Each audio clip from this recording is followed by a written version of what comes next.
አብርሃም ወነቢ ሙሴ አምላከ አብርሃም ወነቢ ሙሴ አጋዕዝተ ዓለም ቅድስት ሥላሴ ተመስገኑ ተመስገኑ ተመስገኑ ትምላለህ እሰይ በውዳሴ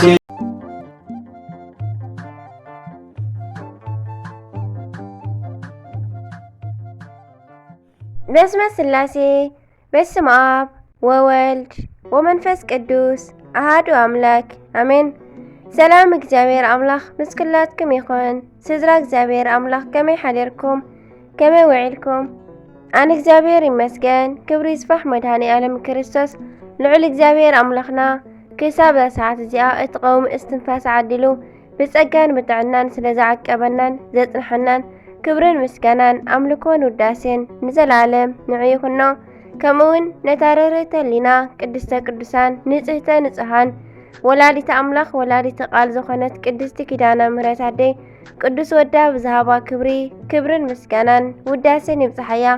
ከምኡውን ንኹሎም ቅዱሳና እግዚአብሔር ኣምላኽና ብዝሃቦም ቃል ኪዳን ብዝሃቦም ክብሪ ከከም መዓርጎም ክብርን ምስጋናን ንዘላለም ንዖም ይኹን ኣሜን።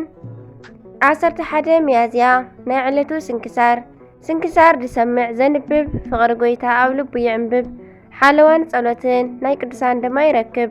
ዝክረ ጻድቅ ለዓለም ይሄሉ ዝኽሪ ናይ ጻድቕ ንዓለም እዩ ዝነብር። ካብ ኩሉ ክፉእ ዘበለ ክድሕኑ ንቅዱሳን ተማሕፀኑ ኣሜን። ወርሓዊ በዓል ቅዱስ ያሬድ እዩ። ረድኤቱን በረኸቱን ኣማላድነቱን ምስ ኩላትና ይኹን ኣሜን።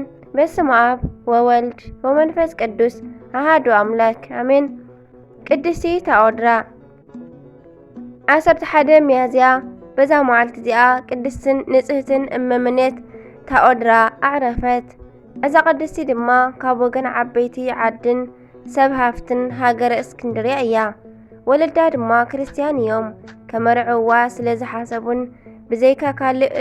ብዘይካ ካልእ ውልድ ስለ ዘይነበሮምን ድማ ብወርቅን ብሩርን ዘግየጹ ክቡራት ኣልባሳት ኣስሪሖም ይኸድንዋ ነበሩ። ንሳ ግን ልብሲ ምንኩስና ክትለብስ ተኣምበር ምእንቲ ስም ጎይታናን ኣምላኽናን ኢየሱስ ክርስቶስ ክትጋደልን መስቀሉ ክትጸውርን ትደሊ ነበረት። ሃፍቲ ወለዳ ድማ ወሲዳ ንዝሸጠላ ሃበቶም እሞ ንድኻታትን ንዝተጸገሙን ድማ ሃበቶም። ኣብ ምውፃእ ኣፍኣ ሃገረ እስክንድርያ ድማ ብኣንፈት ምዕራብ ኣብያተ ክርስቲያን ሃነጸት። ብድሕሪዚ ድማ ናብ ሊቀ ጳጳሳት ሃገረ እስክንድርያ ቅዱስ አትናቴዎስ ከደት። ጸጉራ ላጽያ ከዓ ኣብኡ መንኮሰት። ካብ ኣድባራት ደናግል ከዓ ናብ ሓዲኡ ኣተወት እሞ ብገድሊ ተጸሚዳ ድማ ጽኑዕ ተጋድሎ ተጋደለት። ኣምለኻውያን ራእያት ንኽትርኢ እውን ተገብዓ። መላእኽቲ ትርኢ ስራሕቲ ሸይጣውንቲ እውን ተለሊ ነበረት። ስራሕቲ ኣእምሮ ናይ ምፍላጥን ናይ ምፍታንን ምምርማርን ፍልጠት እውን ተውሃባ።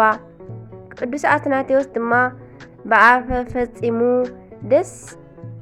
ፈጺሙ ደስ ይብሎ ነበረ። ይጽዋዓን ይበጽሓን ከዓ ነበረ።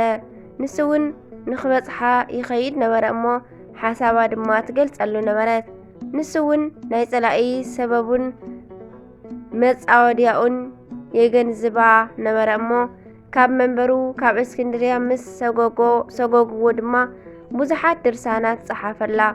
ናብኣ ድማ ለኣኸን ኣዝያ ክሳዕ ትሽምግል ተኣርግ ድማ ነበረት። ኣብ መንፈሳዊ ተጋድሎ ድማ ጽንዕቲ ነበረት። ካብ 5 ሊቃነ ጳጳሳት ተማሂራ እያ እሞ እዚኣቶም ድማ እለ እስክንድሮስ፣ አትናቴዎስ፣ ጴጥሮስ፣ ጢሞቴዎስን ቴዎፍሎስን እዮም። እዛ ቅድስቲ ኣዴና ድማ ኣብ ልዕሊኣ ብዝሓደረ ጸጋ መንፈስ ቅዱስ ብዙሓት ጥቕሚ ዘለዎም ድርሳናት ደረሰት። ሓደ ሰብ ክፉእ ነገር እንተተናገረ ሰባት ስቕ በል ዶ ክብልዎ ኣለዎ ምስ ንኸይሰምዕዎ እዝኖም ክደፍኑ ኣለዎም ኢሎም ምስ ሓተትዋ ነገሩ ደስ ከም ዝበሎም ኮይኖም ደኣ ስቕ ይበሉ እምበር ምንም ክብሉ ኣይግባእን። ሰብ ኣብ ቅድሚኻ መኣዲ እንተቕሪቡ ኣብ ልዕሊኣ ድማ ብዙሓት ሰናያትን ሕሱማትን ምግብታት እንተሃለዋ እቲ ዘይጥዕመካ ምግቢ ተሓድጎን እቲ ዝጥዕመካ ድማ ትበልዕን እምበር እዚ ስለ ዘይጥዕመኒ ካባይ ርሕቆ ክትብሎ ኣይከኣለካን እዩ። ብዘይካ ትሕትና ጾምን ጸሎትን ንሰይጣን ዘሸንፎ የለን ኢላ መለሰትሎም። ጠቕላላ ዕድሚኣ 100 ዓመት ኮነ። ብሰላም ድማ ኣዕረፈት። ጸሎታን በረኸታን ምስ ኩላትና ደቂ ተዋህዶ ኣፍቀርታ ይሃሉ ይኹን ኣሜን። ንዘለዓለም ዓለም ኣሜን። ኣርኬ ሰላም ለታኦድራ ዘሃነጸ ጠረጴዛ ለብሩር ወወርቅ እንዘተሰይጥ ኣራዛ እስከ ደናግል ተስባ በዘዚኣ መዓዛ ወሰላም እብል ለይፍሉጠ ግእዝ እምግእዛ ለኤጲስቆጶስ ዮሃንስ ዘጋዛ። ከምኡውን በዛ መዓልቲ እዚኣ ናይ ኤጲስቆጶስ ሃገረ ጋዛ ናይ ዮሃንስ መዘከርታ እዩ። ብተወሳኺ እውን ናይ ኣባ በኪሞስ ዘእስክንድርያ ስምዖን ዘለምጽና መንኮራኩር ተኦድራን ብኣይ ኤስኣይኤስ ናይ ዝተሰየፉ ሰማዕታት ሊብያን መዘከርታኦም እዩ።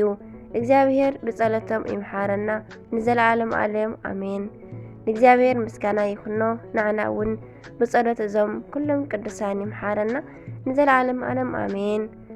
11 ሚያዝያ ዝኽበሩ ዓመታዊ ቅዱሳን በዓላት ቅድስቲ ተኦድራ ገዳማዊት፣ ኣባ በኪሞስ ጻድቅ፣ ስምዖን ዘለምጽ፣ ቅዱስ ዮሃንስ ኤጲስቆጶስ።